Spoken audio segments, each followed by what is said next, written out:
My name is Ryan. I was 14 when I first noticed the mirror in the basement. It wasn't always there. At least, I don't think it was. But one evening, while helping my dad move some old boxes, I spotted it leaning against the farthest wall, tall, dusty, and covered in cobwebs. The glass was cracked along the edges, the frame old and splintered. Something about it made my skin crawl.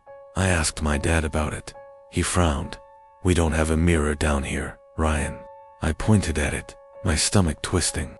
But when he turned to look, the wall was bare. I didn't sleep that night. The next morning, I went back to check. The mirror was there again. I stepped closer, my breath fogging up the glass. My reflection stared back, but something was wrong. The movements weren't quite right, just a fraction too slow. And then, just as I turned to leave, I saw it. My reflection blinked, but I hadn't. I stumbled back, my heart hammering. The reflection tilted its head, a slow, unnatural movement. Then, it grinned. A whisper drifted from the glass. "Come closer." I ran. I slammed the basement door shut and locked it, panting. My parents asked what was wrong, but I couldn't explain. How could I? That night, I dreamt of the mirror, of my reflection stepping out. When I woke up, my bedroom mirror was facing my bed, and I knew I hadn't left it that way. The following night, I locked my bedroom door. I didn't care if my parents thought I was being paranoid. I knew something was wrong. At exactly 3:07 a.m., I woke up to a soft tapping sound. My stomach twisted as I realized it was coming from my closet. Tap, tap, tap, tap. I squeezed my eyes shut. But then, another sound joined it, a whisper. "Ryan, look." Against every instinct, screaming at me, I turned my head. My closet door was slightly open, revealing nothing but darkness. But something was inside. I could feel it. Then, the mirror in the corner of my room began to fog up, as if someone was breathing against the glass from the inside.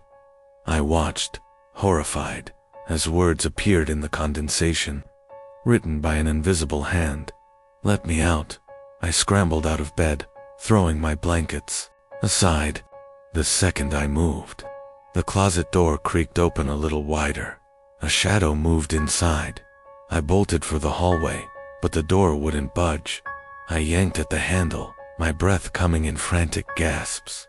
Behind me, the whispering grew louder. The air turned icy. Then, the mirror behind me shattered. I turned just in time to see it.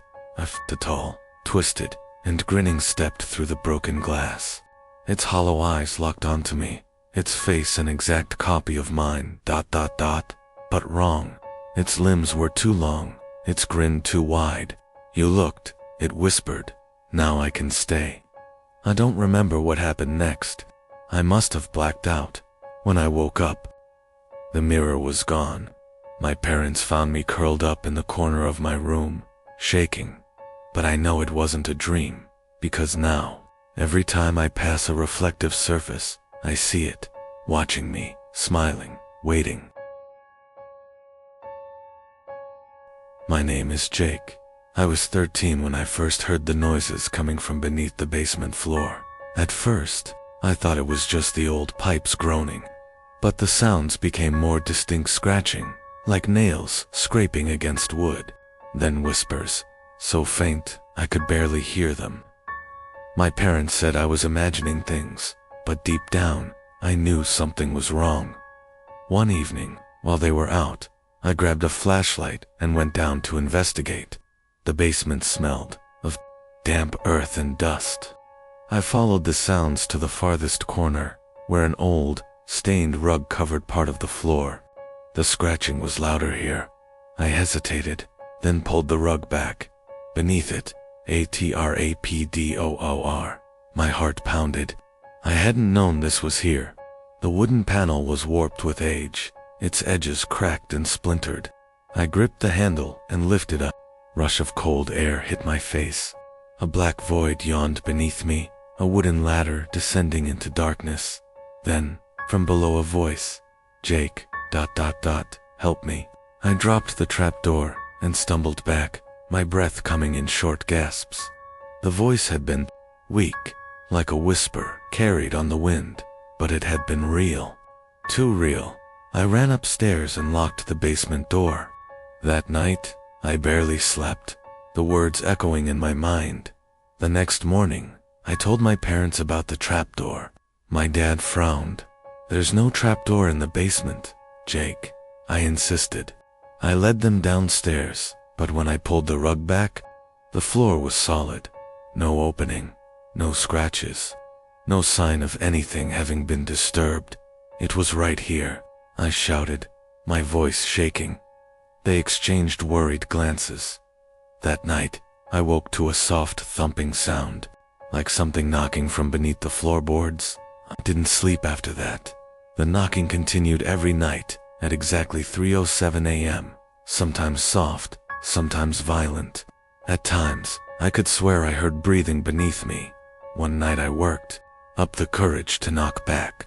The moment my knuckles hit the floor, everything went silent. A cold dread seeped into my bones. Then a reply. 3 knocks. Slow, deliberate. I jumped back, my stomach twisting. My body screamed for me to run, but I couldn't move. A whisper slithered up from the floorboards. "Let me out." I bolted out of my room, panting, and locked myself in the bathroom until sunrise. The next morning, I searched the basement again. This time, I brought a crowbar. My parents were out, so I had the house to myself. If I could prove the trapdoor was real, maybe they'd believe me. I yanked the rug back and felt along the floor. My fingers brushed over something, a seam in the wood. My breath caught. I jammed the crowbar into the crack and pried it open. Dust swirled into the air as the wood groaned, revealing the dark space beneath. The ladder was still there. Swallowing hard, I pointed my flashlight down. The light barely pierced the darkness, but I could make out dirt walls and something moving at the bottom. Then, a face appeared, pale, gaunt, hollow eyes locked onto mine. A hand shot up, gripping the edge of the trapdoor. I screamed and slammed the door shut, shoving the rug back into place. My heart felt like it was going to explode. I ran upstairs, locking the basement door behind me. My whole body trembled as I tried to convince myself it wasn't real. That night, I barricaded my bedroom door with my desk.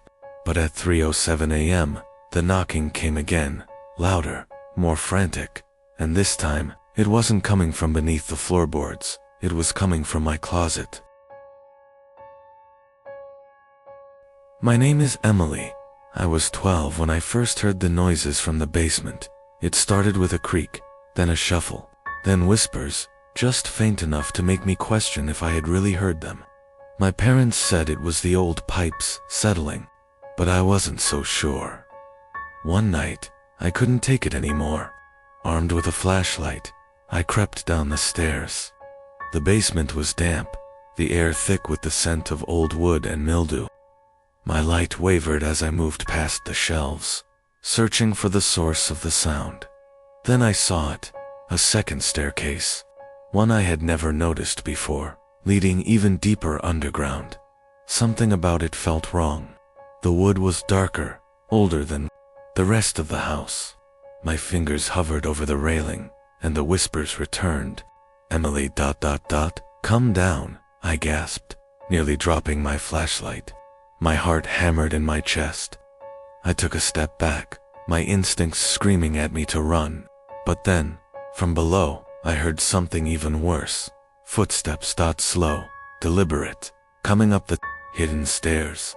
I turned and bolted, tripping over myself as I scrambled back into the main basement. Just as I reached the first step to the main floor, a loud thump echoed from below. Then another. Something was running up the stairs. I didn't look back. I slammed the basement door shut and locked it, pressing my body against the wood as my breath came in ragged gasps. Silence followed. The next morning, I checked the basement. The second staircase was gone, but every night since, I hear it. The creak, The shuffle, the whispers, and the footsteps coming closer. Days passed, but the noises didn't stop. I tried to ignore them, to convince myself it was all in my head. But then things started moving. Boxes shifted. Tools clattered to the floor. The air in the basement felt thicker, almost suffocating. Then, one night, I woke up to the sound of my bedroom door creaking open. I held my breath, frozen beneath my blankets. My eyes darted to the doorway. At first, I saw nothing, just darkness. But then, something moved. A shadow, standing there, watching me. It didn't move closer. It didn't speak. It only stood there, motionless, like it was waiting. I squeezed my eyes shut. When I opened them again, it was gone. But the next morning, the basement door was open. I swore I had locked it. I told my parents, but they dismissed it. Old houses settle, my dad said, shaking his head. Doors shift. That night, I stayed awake, listening, waiting. Then, at exactly 3:07 a.m., the creaking started again. But this time, it wasn't coming from the basement. It was coming from the stairs leading up to my room. Tap, tap, tap. I clenched my fists beneath the blankets, trying to control my breathing. My heart pounded in my chest. The footsteps stopped, outside my door. A long silence followed. Then, the whisper, "Emily, ... let me in." I couldn't move. I couldn't scream. My body refused to obey me. Then, the doorknob rattled. I squeezed my eyes shut, praying it would stop, and then, ... nothing. I stayed awake until morning. When I finally gathered the courage to check the door, my blood ran cold. The doorknob was scratched, deep grooves running along the metal, as if something with sharp nails had tried to get in. I never told my parents again. They wouldn't believe me, but I started locking my door every night, checking it twice, 3 times. Yet, last night, when I woke up, the door was open again, and the footsteps. They weren't just in the basement anymore. They were inside my room. My name is Nathan. I was 11 when I discovered the hidden door in the basement. Our house had always felt strange, like it was hiding something. My parents warned me to stay out of the basement, but one night, I heard something tapping from below, a slow, deliberate rhythm. Tap, tap, tap. Curiosity got the best of me. Armed with a flashlight, I crept down the stairs. The air grew colder with each step. Dust floated in the beam of my light as I weaved through boxes and old furniture. Then I saw it. A door I had never noticed before, partially hidden behind a shelf. The wood was old, almost rotten, with a rusted handle that seemed untouched for years. A strange, musty scent seeped through the cracks. I reached for the handle. The moment my fingers touched it, a chill ran through me. The air thickened, pressing against my skin like invisible hands. The tapping stopped. I hesitated, but then, ever so softly, a whisper slipped through the door. "Nathan, ... help me." I jerked back, my heart hammering. The voice was faint, pleading, but something about it felt wrong, like it wasn't coming from a person. I should have run, but instead, I twisted. The handle. The door groaned open, revealing a narrow, stone-walled passageway. The smell of damp earth and rot filled my nose. My flashlight flickered as I stepped inside. Then I saw it. A small wooden bed, covered in dust. A single, tattered blanket draped over the mattress, and on the wall scratch marks. Deep, frantic, gouges covering every inch of stone, as if someone had tried to claw their way out. The door behind me slammed shut. The whisper turned into a giggle. "You found my room. Now you can stay." Something moved in the shadows. I ran. I threw myself against the door, yanking it open just as icy fingers brushed my back. I stumbled into the basement, slamming the door shut behind me. I never told my parents. They wouldn't believe me.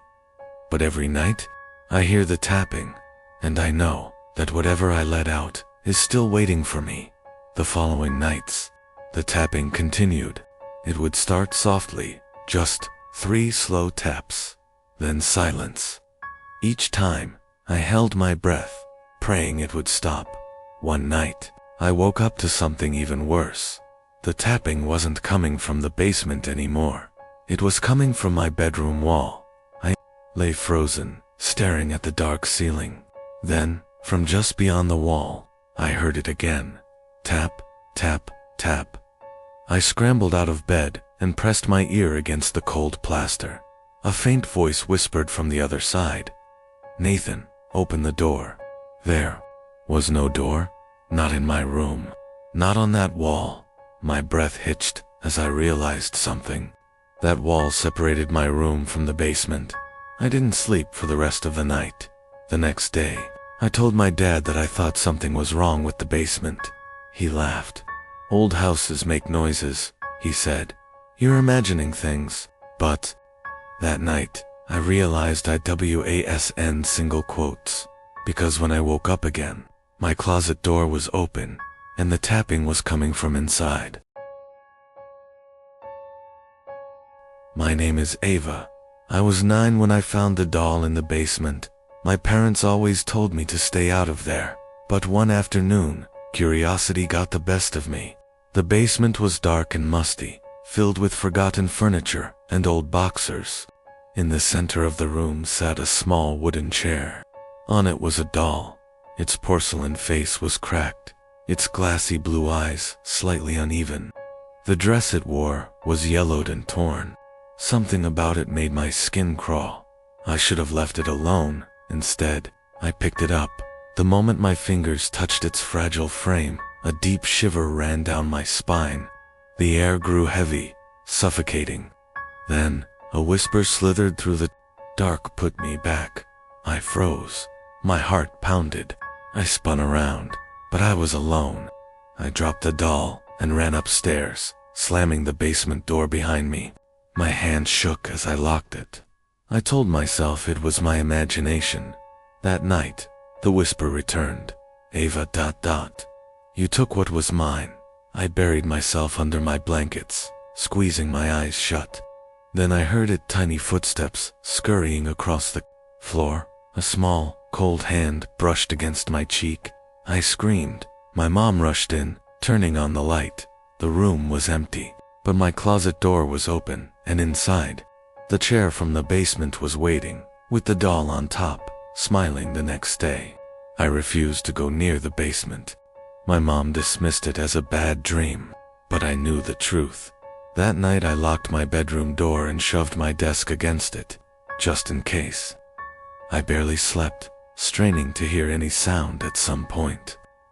I woke up to the sound of scraping, a slow, deliberate, dragging sound. It stopped outside my door. Then, a faint tapping. Tap, tap, tap, Ava ... Let me in. Tears burned in my eyes. I clutched my pillow, trying not to breathe. The tapping continued, more insistent. Then, something impossible happened. The doorknob twisted. It rattled violently. My desk trembled. Then silence. I waited until dawn before moving. Slowly, I unlocked the door and peered out. My breath caught. The chair was sitting in the hallway. The doll was on top, its head tilted, its cracked lips stretched into a wider grin. I slammed the door shut and knew I had to get rid of it. That afternoon, when my parents went out, I grabbed the doll, stuffed it into a garbage bag, and tossed it into the dumpster. For the first time in days, I felt safe. But that night, I woke to the sound of giggling, high-pitched, childlike, coming from inside my room. I reached for my lamp, but before I could turn it on, something brushed against my leg. I screamed. My lamp flickered on. The doll was sitting at the foot of my bed. Its porcelain hand was raised, pointing at me, and the whisper came again, filling the room like ice. "You can't throw me away, Ava. I belong to you now." I tried to run, but the door wouldn't budge. The laughter grew distorted, unnatural. The doll's head twitched, and its glassy eyes gleamed in the dim light. The last thing I remember before everything went black was the feeling of something small, cold, and impossibly strong wrapping around my wrist. When I woke up, it was morning. My mom found me curled in the corner of my room, trembling. The chair was gone. The doll was gone. But I know it's not over, because every night since, I hear the whisper, Ava, ... let's play again, and the basement door is always open. My name is Lucas.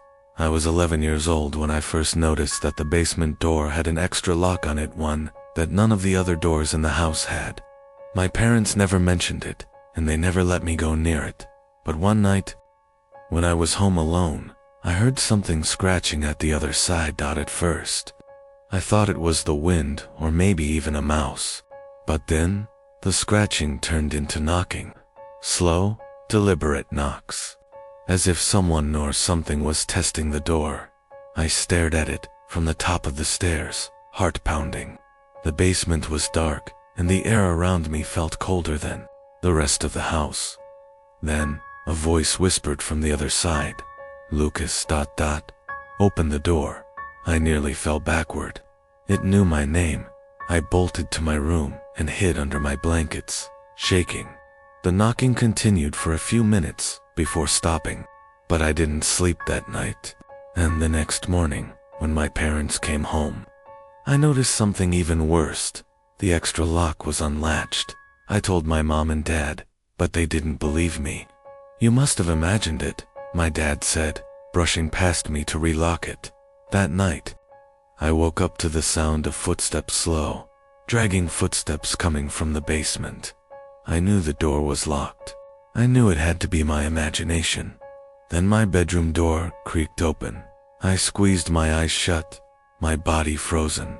I didn't dare move, but I could hear it breathing just inside my room.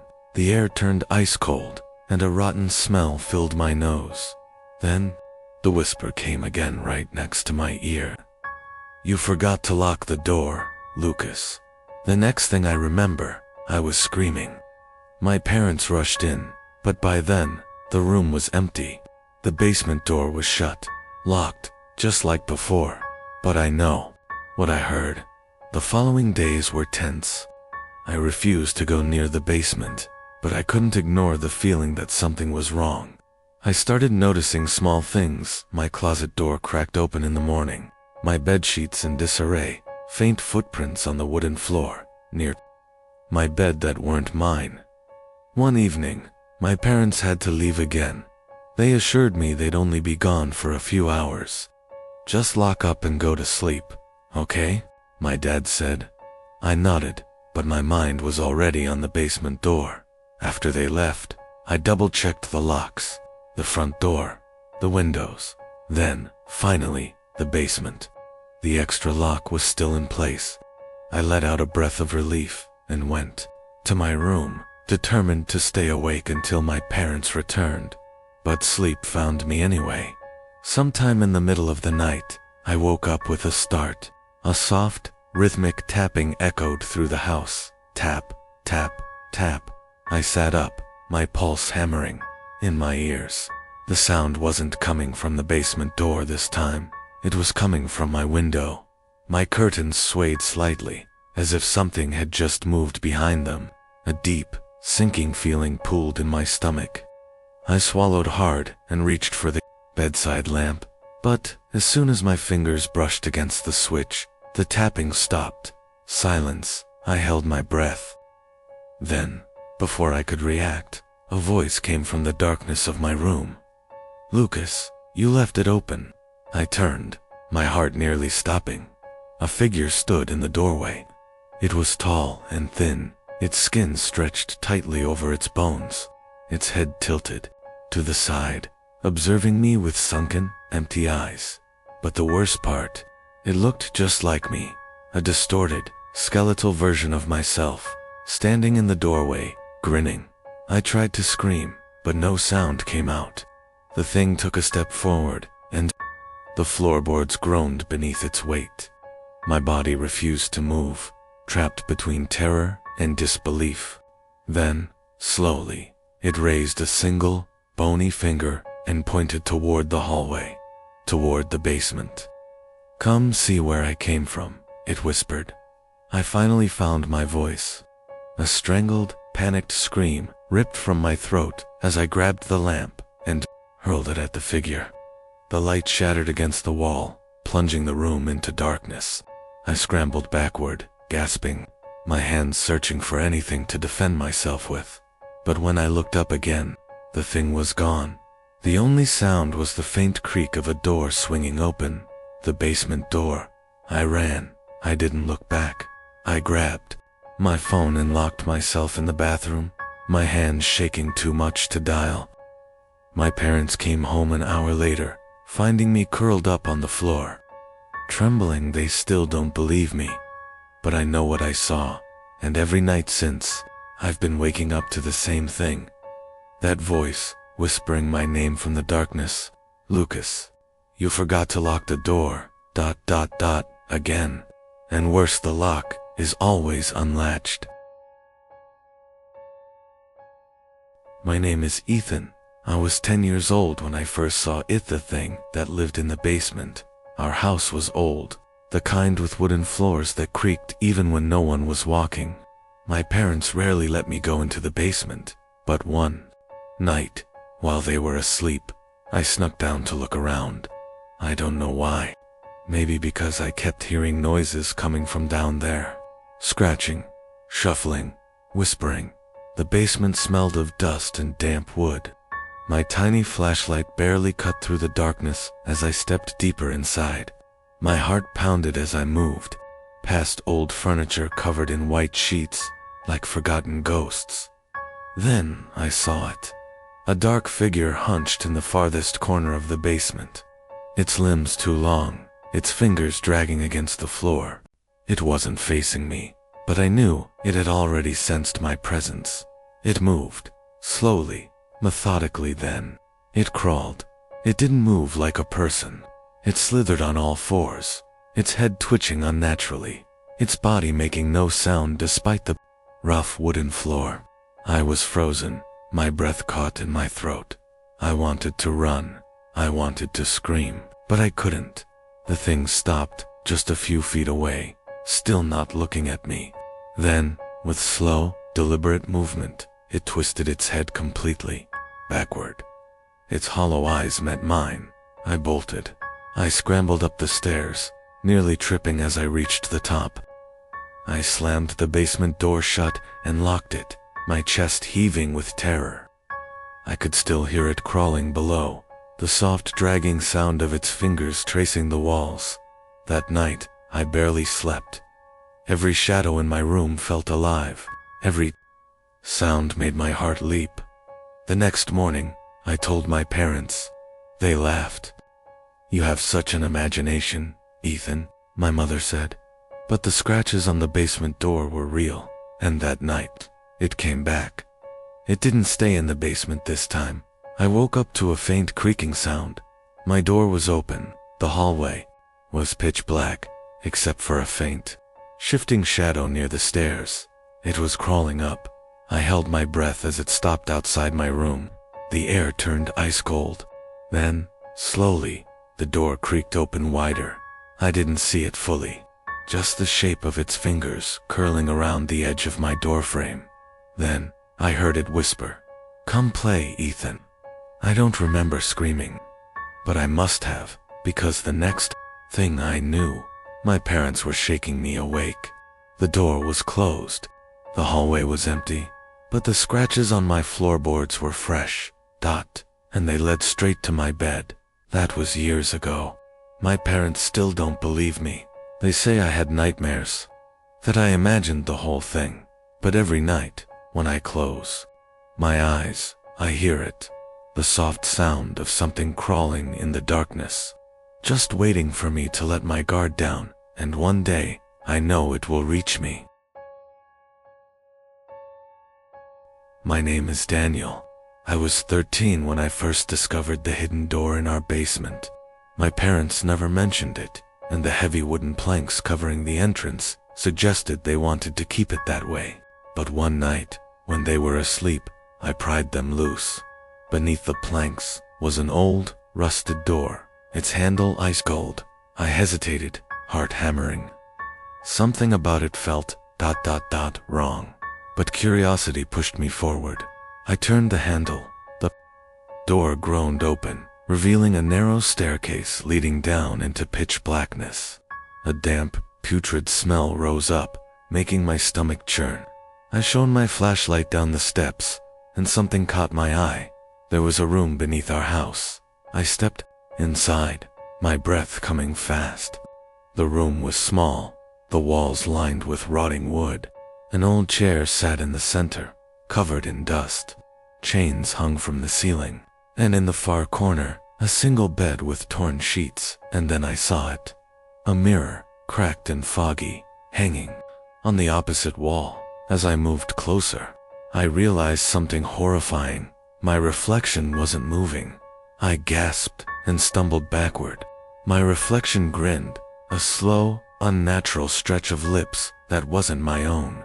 "You found my room," it whispered, though my own lips never moved. I ran. I scrambled up the stairs, slamming the door behind me. My hands shook as I pushed the planks back over the entrance. My chest heaved, my breath ragged. I swore I wouldn't go back. But the next night, I woke up to whispers. "Daniel, ... let me out." I pulled the covers over my head, my heart hammering in my ears. The whispers didn't stop. They grew louder, closer. The next morning, the basement door was wide open. I told my parents, but they didn't believe me. "You're imagining things," Mom said. "Stay out of the basement." I tried. I really did. But that night, my bedroom mirror cracked on its own, and my reflection smiled at me again. For days, I avoided looking at any mirrors. Every time I passed one, I had the horrible feeling that something inside was watching me, waiting. Then, one evening while brushing my teeth, I caught something in the corner of my eye. My reflection, it was standing still, staring at me. But I wasn't moving. Panic surged through me. My reflection's grin widened. Slowly, it raised a hand. My stomach clenched as I realized I wasn't doing that. I turned away, heart racing, and bolted from my bed. I barely slept, my body curled under the blankets, trying to pretend none of this was happening. By the next morning, I convinced myself it was a dream. I avoided mirrors all day, but when night fell, I heard the whispers again. This time, they weren't coming from the basement. They were coming from my bedroom mirror. I turned slowly, dreading what I would see.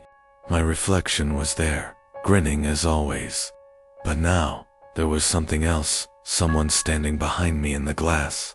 A dark, shadowy figure loomed just over my shoulder. Its long fingers stretched toward me. My breath caught in my throat. As I spun around, nothing. My room was empty, but when I looked back at the mirror, the thing was still there. And this time, it wasn't just reaching for me, it was stepping through the glass. I screamed and grabbed the nearest object, a book, and hurled it at the mirror. Glass shattered, shards raining down onto the floor. The figure disappeared. Silence. For a moment, I thought it was over.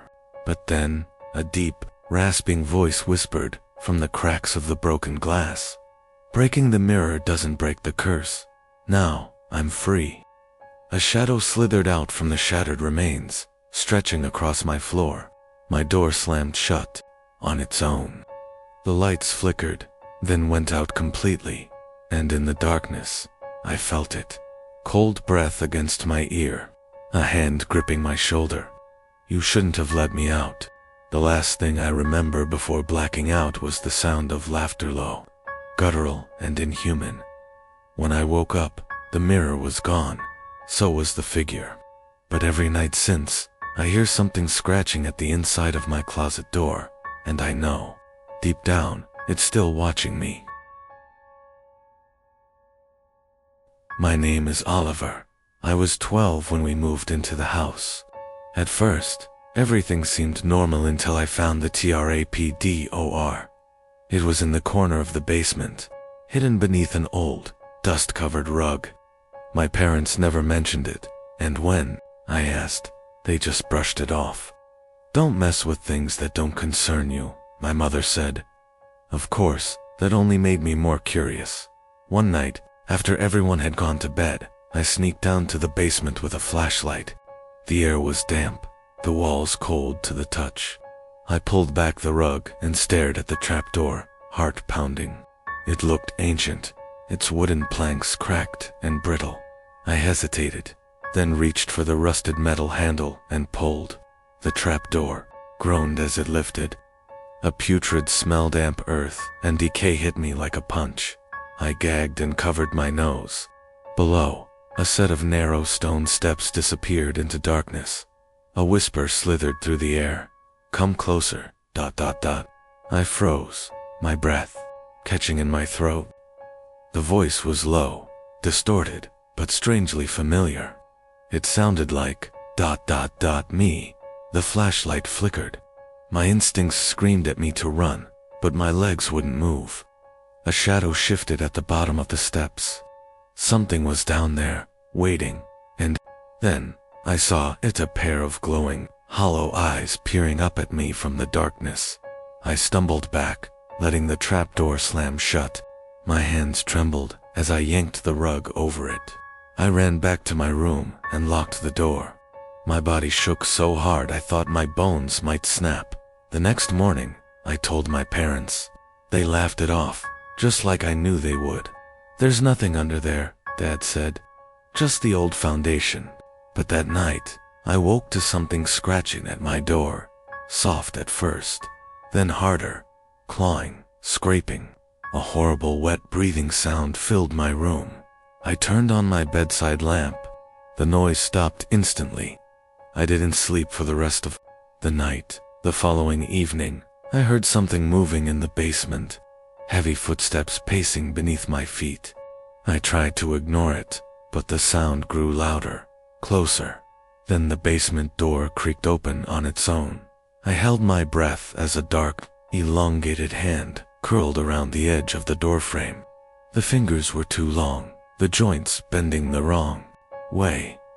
My blood turned to ice. It stepped forward.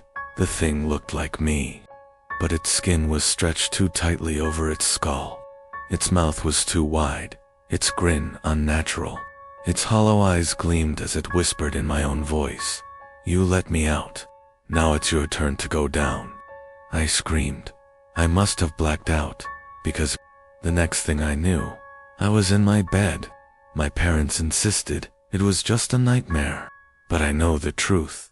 The trapdoor is still there, under the rug, and every night, I hear the whispers calling me back. My name is Jason.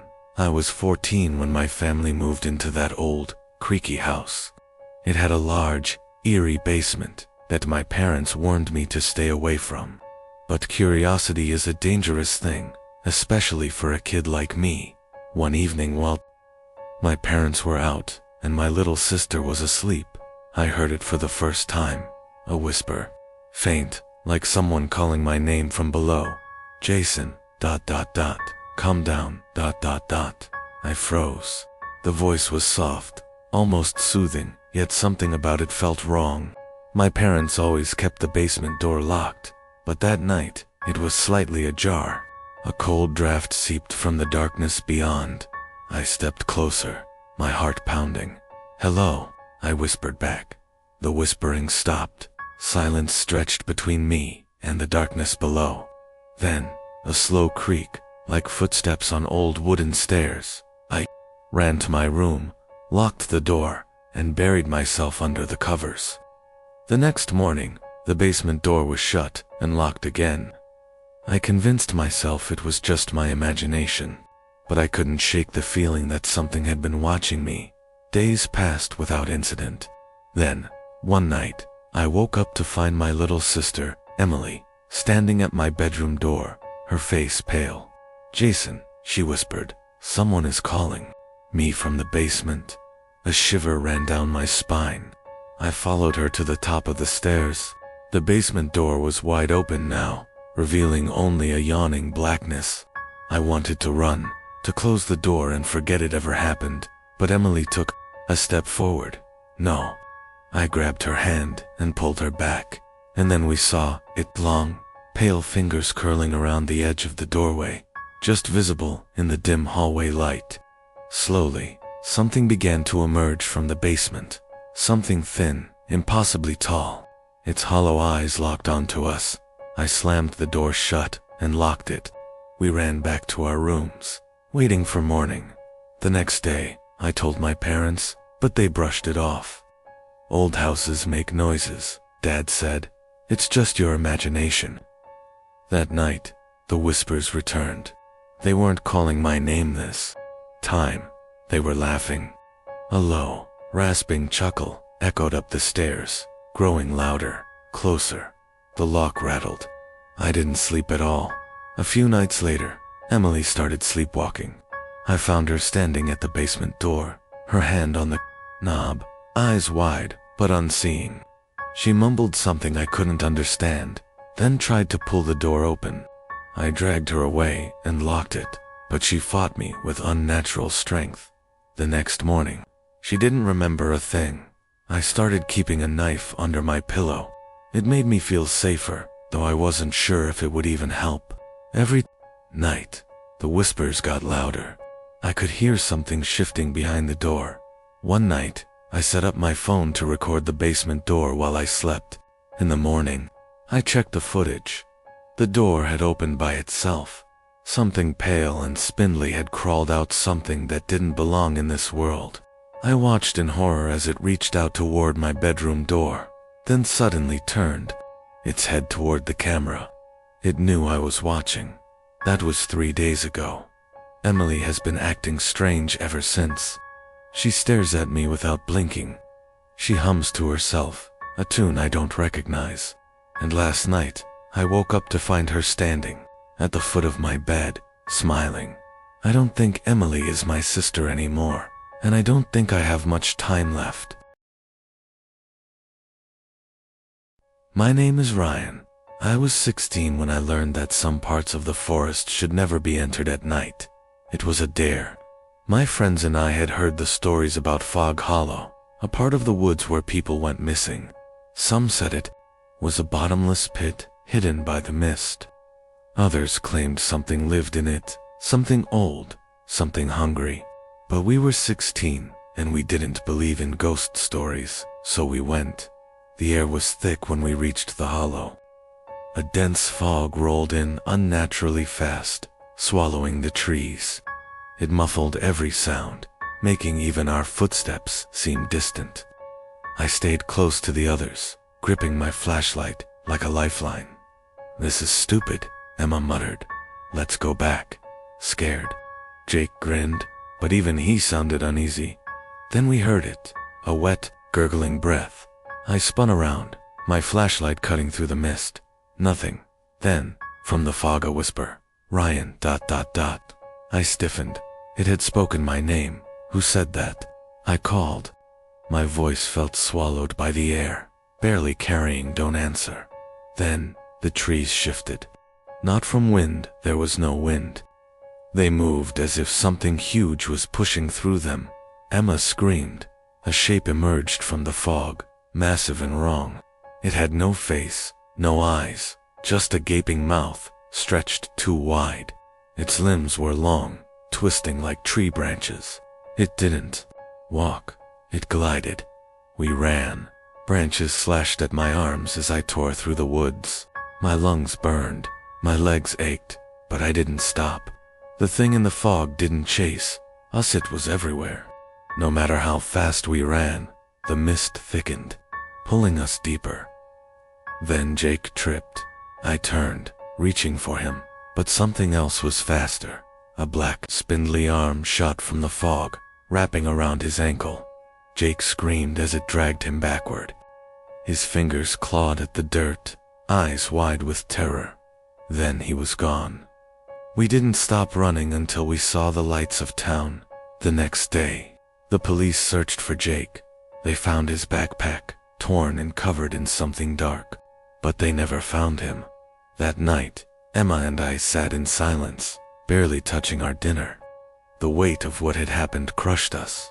No one would believe us. They'd say Jake got lost, that the fog played tricks on us. But we knew better. That night, the fog returned. I woke up to the sound of something shifting outside my window. I held my breath, listening. A whisper, "Ryan, ... come back." I squeezed my eyes shut, forcing myself to stay still. My body trembled under the covers, my heart hammering in my chest. The room was deathly silent, but I could feel something outside, watching. Then, a tapping on the glass, slow, rhythmic. I couldn't take it. I turned my head just slightly, just enough to see the window. A handprint was smeared against the foggy glass, but it wasn't mine. It was too large, too distorted, and it was on the inside. I didn't sleep for the rest of the night. By morning, the handprint was gone, but I knew what I had seen. The fog wasn't finished with me. Emma left town a few days later. She wouldn't say why, but I knew. The whispers had come for her too. Now, every time the mist rolls in, I stay inside, doors locked, windows covered. But it doesn't matter, because no matter how hard I try to ignore it, the fog always finds a way back, and Jake's voice is always the one calling my name. My name is Owen. I was 15 when I found the cabin in the woods. I grew up near a vast stretch of forest, spending most of my summers exploring it. I knew every trail, every hidden stream, every old hunting blind. Or at least, I thought I did. One afternoon, I decided to take a new path. It was barely visible, overgrown and winding. The deeper I walked, the quieter the forest became. The air felt heavier, thick with something I couldn't name. That's when I saw it, a cabin, half hidden among the trees. The wood was aged, the windows caked in dust. There were no trails leading to it. No signs that anyone had been there in years. I should have turned back. Instead, I stepped closer. The door was slightly ajar. As I reached for it, a cold breeze slipped through the opening. My fingers hesitated on the handle. Then I heard it, a thud. From inside I froze. The sound came again, followed by the slow creak of floorboards. Someone was in there. I should have run, but something held me in place. My breath caught as I peeked inside. The room was dark, filled with broken furniture and a thick layer of dust. The air smelled of damp wood and something faintly metallic. Then I saw them, handprints small, like a child, smeared along the walls in streaks of red. A shadow shifted at the far end of the cabin. My blood turned to ice. The figure stood, impossibly still. I couldn't see its face, only the shape of it, tall, thin, wrong. Then, as if it knew I was watching, it took a single step forward. That was all I needed. I turned and bolted, crashing through the underbrush. The trees blurred around me. I didn't stop until I saw my house in the distance. I never told anyone about the cabin, but sometimes, at night, I hear footsteps outside my window, slow, deliberate, waiting for weeks. I tried to forget about the cabin, but something about that place wouldn't let me go. Every time I closed my eyes, I saw the red handprints. I felt the weight of something watching me from the dark corners of that room. One night, I heard something outside. At first, I thought it was the wind, but as I lay there, listening, I realized it wasn't. It was breathing, slow, heavy breaths, just outside my window. I turned over in bed, too scared to move. My curtains were drawn, but I could see the faintest shape beyond them, a tall, thin shadow standing in the moonlight. Then, something scraped against the glass. A single word, drawn into the condensation of my window, "Come back." My heart pounded. I shut my eyes tight, willing myself to disappear. When I finally worked up the courage to look again, the shadow was gone. But in the morning, when I stepped outside, I found footprints in the dirt beneath my window, footprints that led back toward the woods. My name is Ethan. I was 16 when I realized something in the woods was following me. I used to love hiking alone. There was something peaceful about being surrounded by towering trees, the only sounds being birdsong and the crunch of leaves underfoot. But after what happened last summer, I never go alone anymore. It started on a late afternoon hike. The sun was beginning to dip, casting long shadows through the trees. I had wandered deeper than usual, but I wasn't worried. I knew these woods.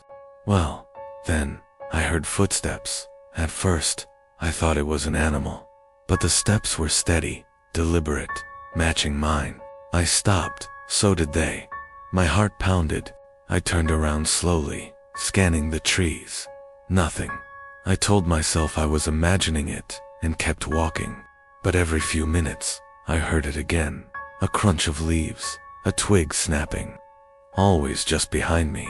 By the time I realized the sun had set, I was nearly running. The trees felt taller, the path unfamiliar. My flashlight barely cut through the darkness. Then I saw it. A figure stood just ahead on the trail. At first, I thought it was a person, but something was wrong. Its limbs were too long. Its head tilted at an unnatural angle. My breath caught in my throat. Then it moved. Not toward me, around me. 1 second, it was in front of me. The next, it was behind me. Then beside me. I ran. Branches tore at my arms. My lungs burned, but I didn't stop. The footsteps followed, never rushing, never slowing. I tripped, falling hard. I scrambled up just in time to see a shadow pass over me. It loomed above, its face if it had one hidden in darkness. Then, it whispered, "You can't leave." I don't remember making it home. My parents found me on our porch at dawn, shaking, my clothes torn. I tried to tell them, but they didn't believe me. But I know it's still out there, because every time I step into the woods, the shadows move, and I know it's watching. For weeks after that night, I avoided the woods. Every time I passed the tree line near our house, a strange sensation crawled up my spine, like something was waiting, watching. Then, one evening, I made a mistake. I was helping my dad bring in firewood from the shed at the forest's edge. The sun had already dipped below the trees, casting long, stretching shadows. My dad went inside, and for a moment, I was alone. That's when I saw it again, a dark silhouette, standing between the trees. I froze, gripping the last piece of firewood, so hard my knuckles turned white. The figure stood motionless, its head tilting slightly, as if it knew I had seen it. Then, it took a step forward. I turned and bolted toward the house, my heart hammering. But before I could reach the door, I heard something behind me, a whisper low, "Dragging Ethan, ... don't run." I slammed the door shut, locking it behind me. My dad glanced up from the fireplace. "You okay?" I nodded quickly, trying to steady my breath. But as I turned toward the window, my stomach dropped. The figure was standing at the edge of the trees, barely visible in the dim light, closer than before. The next night, I covered my windows, refusing to look outside. But it didn't matter. At exactly 3:07 a.m., I woke up to the sound of soft, deliberate tapping on my bedroom window. I didn't move. I didn't breathe. Tap, tap, tap, dot. Then a whisper from the darkness outside, "Let me in." I buried myself under the covers, squeezing my eyes shut. I stayed like that until morning, refusing to look. When the sun finally rose, I forced myself to check the window. There were no footprints, no sign that anything had been there. But on the glass, traced in the condensation of my breath, was a single word: soon. My name is Matt. I was 17 when I learned that some voices in the woods aren't meant to be answered. Every summer, my uncle took me and my cousin Jake camping deep in the forest. It was tradition. No cell phones, no distractions. Us, the trees, and the night sky. We always camped in the same spot, a clearing near a narrow river that ran through the heart of the woods. That summer, everything felt normal. Until the second night, I woke up to the sound of crying. At first, I thought it was Jake, but when I turned toward his tent, I saw his silhouette, motionless in his sleeping bag. The sound was coming from the trees beyond our campsite. A child's cry. It was faint, distant, but unmistakable. My skin prickled. We were miles away from any houses, any roads. No one else should have been out there. Then I heard it again. Help me. I sat up, every nerve in my body screaming at me to stay put. But the voice sounded so real, so desperate. I grabbed my flashlight and unzipped the tent. The air was cold, still. The crying continued, coming from the riverbank just beyond the trees. Jake, I whispered. Wake up. He groaned, rolling over. What? Do you hear that? Jake sat up, frowning. And then, as if the woods wanted him to hear it too, the voice came again. Help me. Please. We exchanged nervous glances. It's probably just an animal, Jake muttered, rubbing his eyes. Coyotes make weird noises. But he didn't sound convinced. Then, the voice changed. Jake, Every muscle in my body locked up. Jake froze beside me. The voice had spoken his name. We stared at each other, the color draining from Jake's face.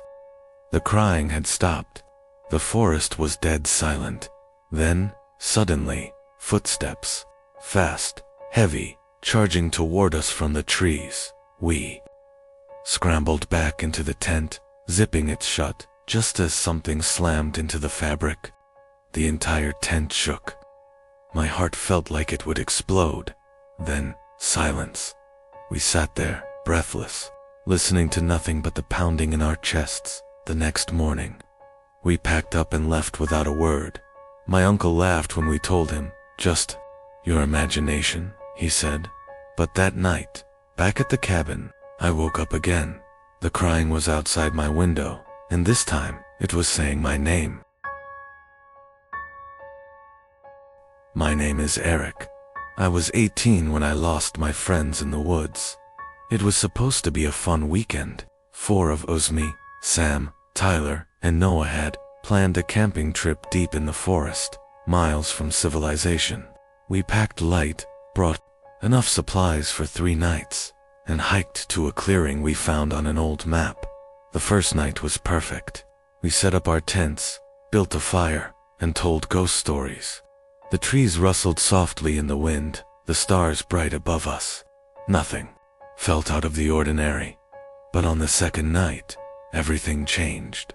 I woke up to the sound of crunching leaves.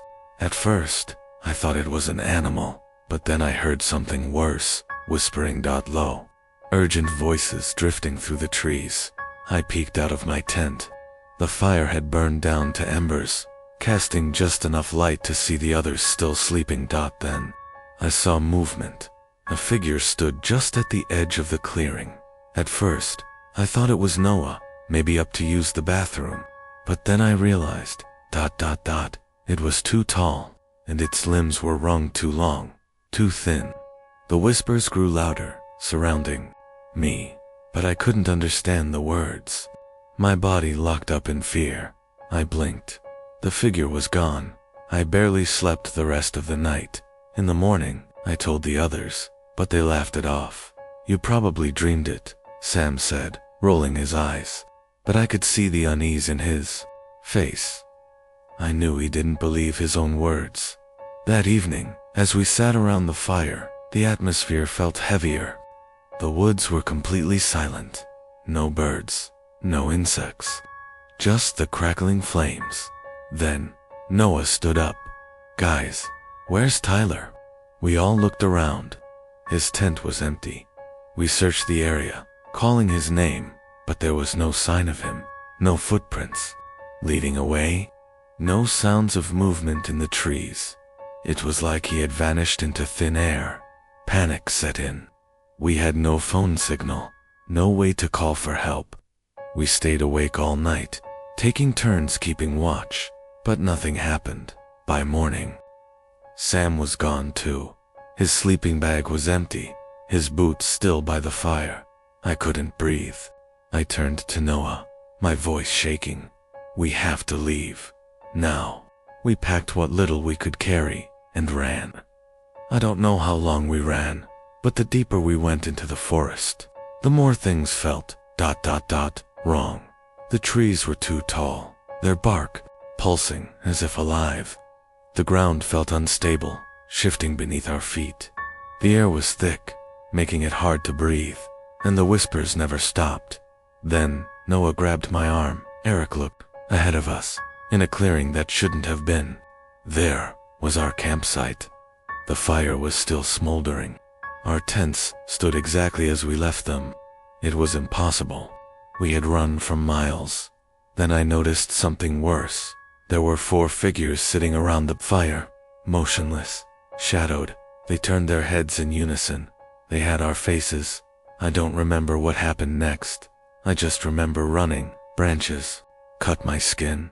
My lungs burned, but I never stopped. I didn't look back. I made it out of the woods by sunrise. No one never did. No one believed me. The police never found any trace of my friends. The camp, the supplies, everything was gone. But sometimes, when I close my eyes, I hear the whispers, calling my name, inviting me back. My name is Mark. I was 19 when I learned that some parts of the forest should never be disturbed. It started when my friends and I stumbled upon the lake. We had been hiking for hours, far off the marked trails, when we found Eton eerily. Still body of water surrounded by towering pines. The surface was so smooth, it looked like glass, reflecting the overcast sky above. No birds, no insects, just silence. This isn't on the map, Jenna said, frowning.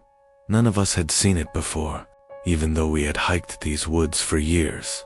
Maybe it's a seasonal pond, Lucas suggested. Or maybe we just never walked this far. I wasn't so sure. Something about it felt ...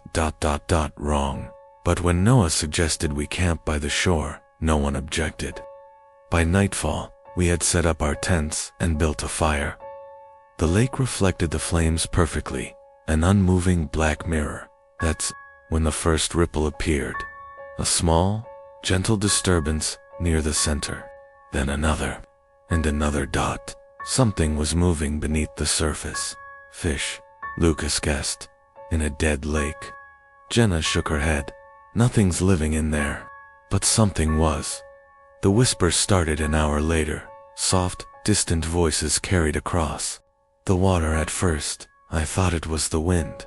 Then I realized they were coming from beneath the lake. Noah stood up, shining his flashlight toward the water. Who's there? The whispers stopped. Then, slowly, something rose from the lake.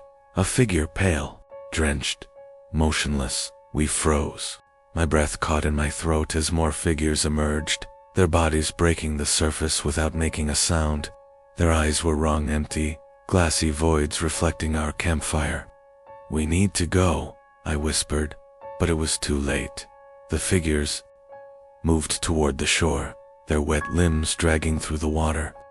Jenna screamed. Lucas grabbed his pack and ran, but he barely made it 10 feet before something reached out from the darkness and pulled him down. He was just gone, vanished beneath the surface without a ripple. We ran. I didn't think. I didn't breathe.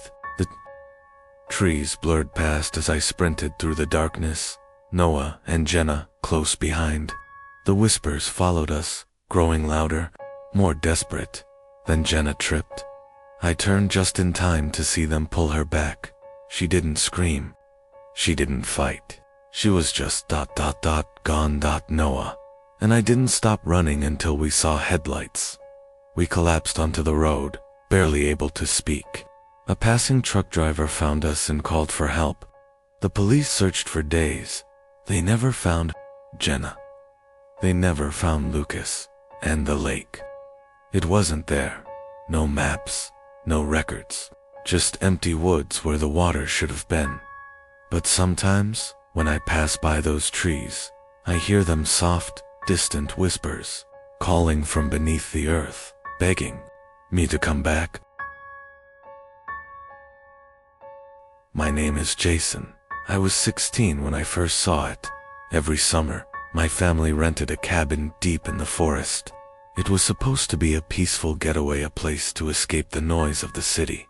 But that summer, something felt wrong. The woods were too quiet. Even the wind barely rustled the leaves. I shrugged it off until the first night. I woke up around 2 a.m., feeling uneasy. My window faced the tree line, and something told me to look outside. I wish I hadn't. A figure stood just beyond the trees, barely visible in the moonlight. It was tall, too tall. Its limbs hung limply at its sides, and its head was tilted at an unnatural angle. I couldn't make out any details, just a black silhouette against the trees. It wasn't moving. It was watching. I blinked, and it was gone. I barely slept after that. The next morning, I told my parents, but they brushed it off. Probably a deer, my dad said. I knew it, WASN, single quotes. The second night, I woke up again. My stomach sank as I turned toward the window. It was closer, standing at the edge of the cabin's yard, completely motionless. I tried to convince myself it was a trick of the light. Maybe my mind was playing games with me. But then, as I stared at it, I realized something. It had no face, just smooth, empty skin where eyes and a mouth should have been. I yanked the curtains shut and buried myself under the covers.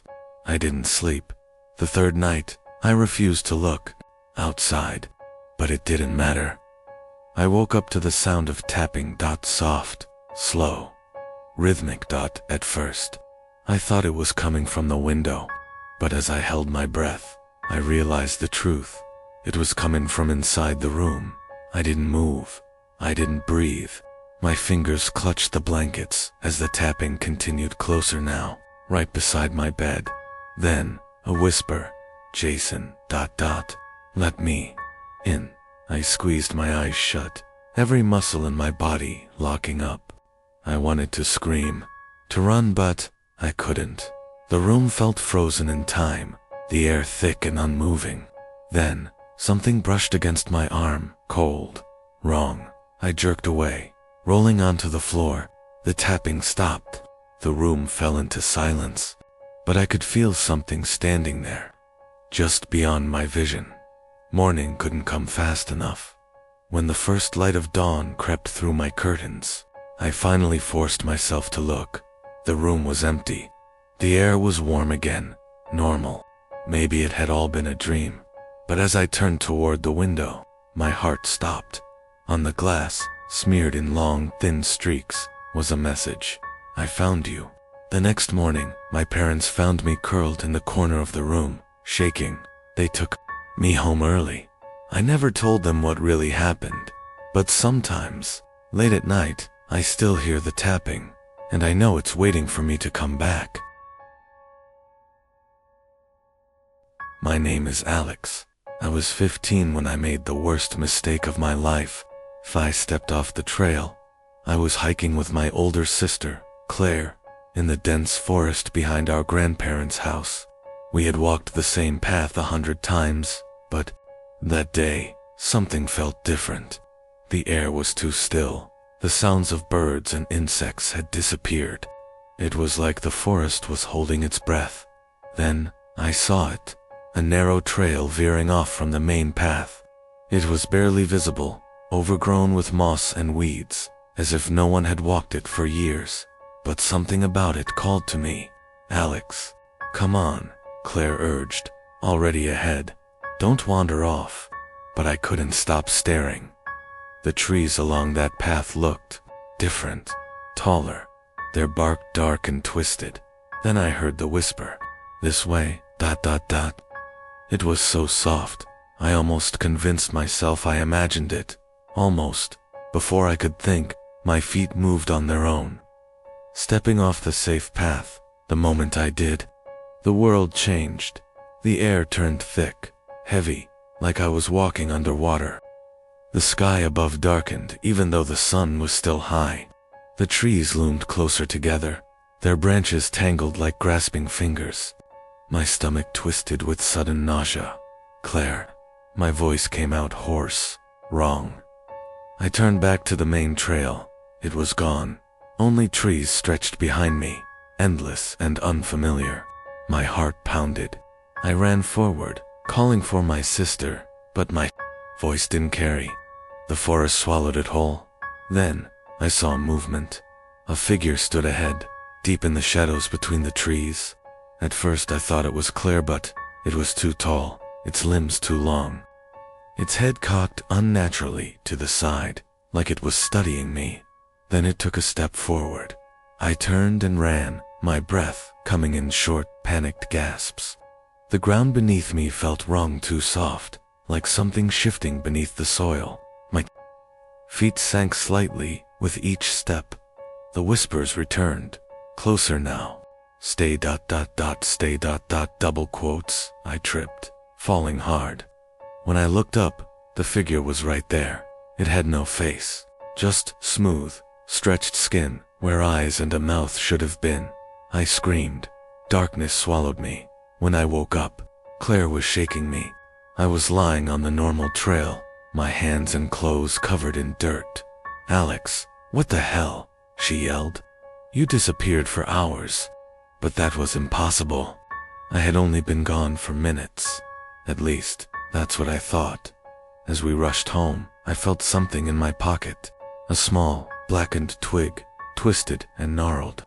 I didn't put it there, and last night, I woke up to find it lying on my pillow, still damp with something dark. My name is Ben. I was 17 when I learned that not everything in the forest is alive. It was supposed to be a simple camping trip.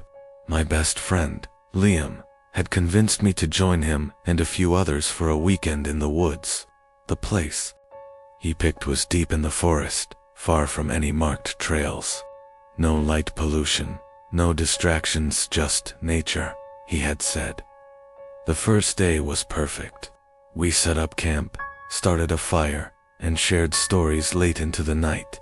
But then, as the fire died down, I noticed something strange.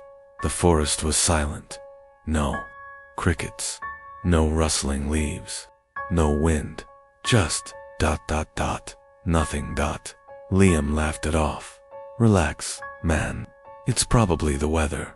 But I couldn't shake the feeling that something was wrong. That night, I woke up to the sound of footsteps outside my tent. Slow, heavy, like someone circling our camp. I sat up, listening, my breath shallow. "Liam," I whispered. No answer. I peeked. Outside, the fire was nothing but embers now, casting a weak, orange glow. Then I saw them. Figure standing just beyond the trees, perfectly still, watching. I wanted to scream, but my voice caught in my throat. They were too tall, too thin.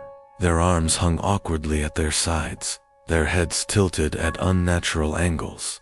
My skin crawled as I realized they had no faces. A twig snapped behind me.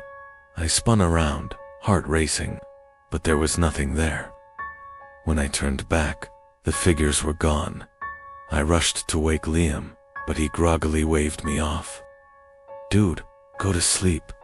By morning, I started to believe I had imagined it.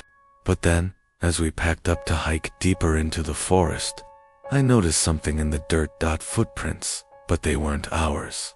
That night, we set up camp again. I convinced myself it was all in my head.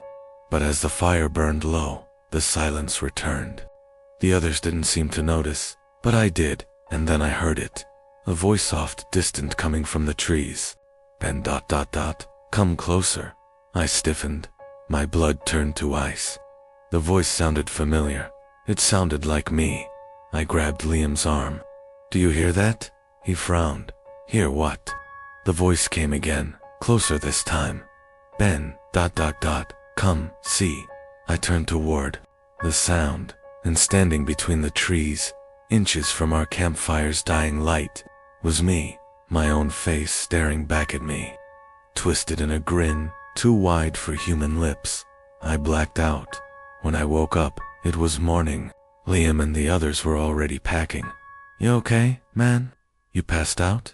I nodded weakly, forcing myself to stand.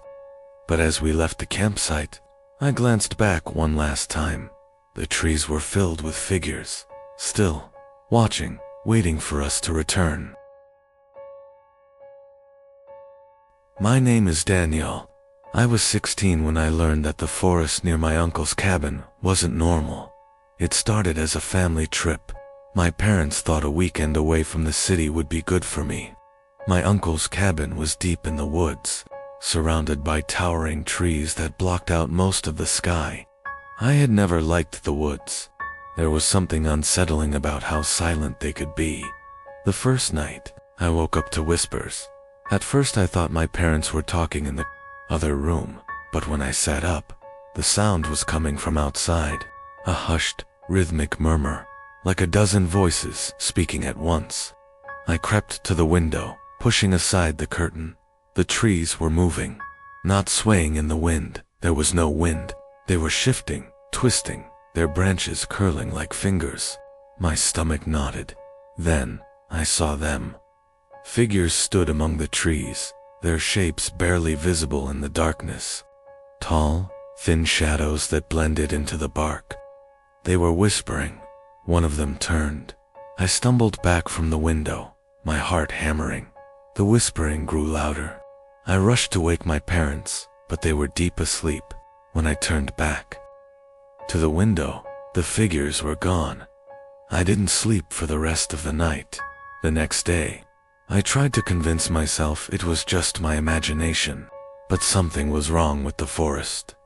The trees seemed closer. My uncle laughed when I mentioned it. "The woods play tricks on you, kid. Don't stare too long." That night, I heard the whispers again. Closer this time.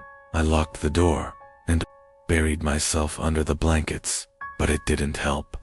The whispers slipped through the walls, curling around my ears like fingers. The floor creaked. The air turned ice cold. Then, my window slid open. I stopped breathing. A shadow moved just outside. My blood turned to ice. The whispering stopped all at once. Then, a voice spoke, clear, right outside my window. "Daniel, ... come with us." I bolted from my bed, yanking the curtains closed. My pulse thundered in my ears as I pressed my back against the wall, my hands shaking. Something tapped on the glass. I never looked. By morning, the whispers were gone, but when I stepped outside, I froze. The trees were closer than before, and in the dirt beneath my window, there were footprints that didn't belong to me.